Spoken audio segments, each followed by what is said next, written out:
ในฟ้าสวรรค์มนุษย์เป็นผู้ใดที่พระองค์ต้องสนใจตัวข้าแต่พระองค์ไม่เคยทอดทิ้ง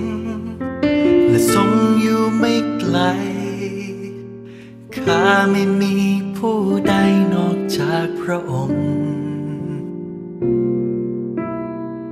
เมื่อข้าต้องเดินในทางมืดมิดพระองค์สถิตและนำชีวิต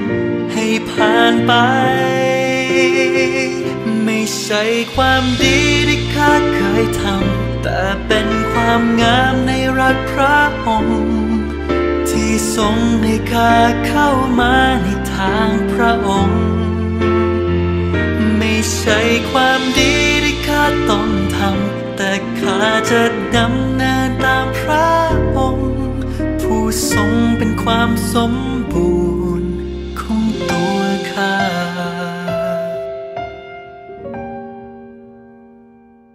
เปลี่ยนแผ่นดินที่เคยแห้งแล้งพระองค์เทฝนพรำทำให้ใจได้พบ